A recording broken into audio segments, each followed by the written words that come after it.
حضرت عیسیٰ علیہ السلام کے پاس ایک شخص آیا تو اس نے آ کے کہا میں نے آپ کے ساتھ رہنا ہے حضور، میں نے آپ کے ساتھ رہنا ہے۔ آپ فرمانے لگے دنیا دار بن کے رہو گے کہ دیندار؟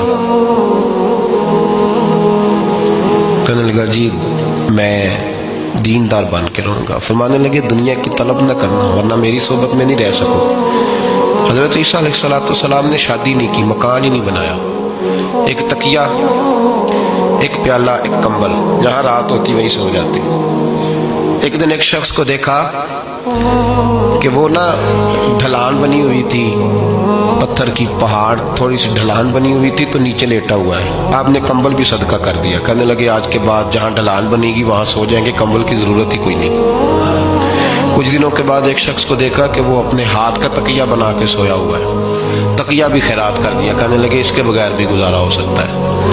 کچھ دنوں کے بعد دیکھا کہ ایک آدمی چلو میں پانی پی رہا ہے، پیالہ بھی اللہ کے راستے میں دے دیا، کہنے لگے چل جائے گا کام اس کے بغیر۔ پر میں دنیا دار بن کے نہ آنا، کہنے لگا نہیں صاحب میں دیندار بن کے آؤں گا۔ جناب عیسیٰ علیہ السلام نے رکھ لیا۔ آپ پہلے دن ہی کہنے لگے چل آجا روٹی کھا لے۔ 3 روٹیاں منگائیں، اس کو ساتھ بٹھایا، فرمانے لگے میں تو ایک کھاؤں گا، تو کتنی کھائے گا؟ کہنے لگا جی میں بھی ایک ہی کھاؤں گا۔ ایک روٹی اس نے کھا لی، ایک آپ نے کھا لی، تیسری روٹی چھوڑ کے جناب عیسیٰ علیہ السلام دریا کنارے وضو کرنے چلے گئے۔ واپس آئے تو روٹی کوئی نہیں تھی۔ اللہ کے نبی تھے، جان گئے۔ رب کریم کا بندہ بھی جان جاتا ہے۔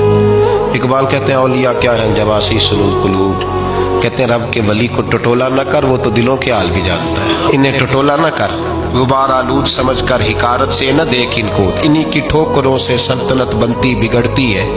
اور اقبال کہتے ہیں نہ تیغ و تیر میں نہ لشکر و سپاہ میں، نہ تیغ و تیر میں نہ لشکر و سپاہ میں، کہتے ہیں نہ تلوار میں نہ تیر میں نہ لشکر میں نہ فوجوں میں، نہ تیغ و تیر میں نہ لشکر و سپاہ میں ہے، جو بات مرد قلندر کی بارگاہ میں ہے، جو بات مرد قلندر کی بارگاہ میں۔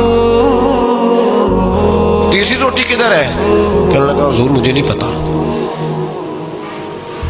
فرمانے لگے تجھے پتا ہے پر تو بتا نہیں رہا۔ کہنے لگا مجھے تیسری روٹی کا پتا۔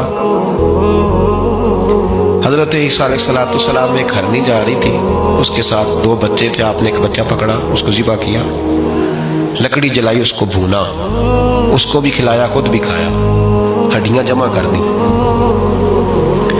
جب وہ ہڈیاں اس پہلو کو ذرا سمجھیے گا، جب کھا بیٹھے ہڈیاں جمع، وہ ہرنی بھی کھڑی ہے اور دوسرا بچہ بھی کھڑا ہے، ایک بچہ ذبح کر کے کھا لیا، دوسرا کھڑا ہے۔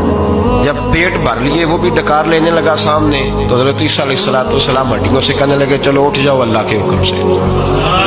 ہرنی کا بچہ پھر سے زندہ ہو گیا، وہ چلا گیا، ماں اس کو ساتھ لے کے روانہ۔ فرمانے لگے دیکھ اللہ نے مجھے معجزہ دیا ہے، ہم نے کھا بھی لیا ہے اور بچہ چلا بھی گیا ہے، ہمارے پیٹ میں ہے بھی، اور اب تو بتا دے روٹی کس نے کھائی ہے؟ کہنے لگا جی مجھے نہیں پتا، نہیں پتا مجھے۔ حضرت عیسیٰ علیہ السلام اس کو ساتھ لے کے بڑھے تو دریا کے اوپر، پانی کے اوپر پیدل چلنے لگے، دریا پار کر گئے۔ فرمانے لگے تو پانی پہ چلتا رہا ہے، سارا پانی کراس کر گیا ہے تو ڈوبا نہیں، اب بتا دے روٹی کس کے پاس ہے؟ کہنے لگا نہیں پتا، مجھے پتا۔ اللہ اکبر، کیا خوب لفظ کہہ گئے سجادہ نشین حضرت پیر میر علی شاہ صاحب رحمت اللہ علیہ، بے قدراں کچھ قدر نہ جاتی، کھیتی خوب تسلی ہو، اے دنیا دار پجاری زر دے، کتے اندے گل ٹلی ہو۔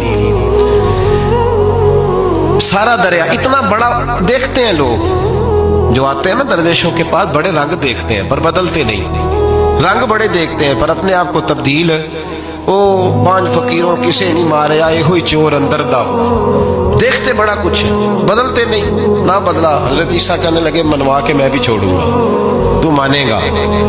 آپ نے نا ریت کٹھی کی، ریت 3 حصوں میں ریت جمع کر لی اور پھر اس پر کچھ پڑھ کے پھونکا تو وہ سونا بن گئی۔ 3 ڈھیریاں تھی ریت کی، پھونکا تو سونا بن گئی۔ آپ فرمانے لگے یہ سونا تیرا، ایک ڈھیری تیری، ایک میری، اور تیسری اس کی جس نے تیسری روٹی کھائی ہے۔ کہنا جی میں ہی کھا دی۔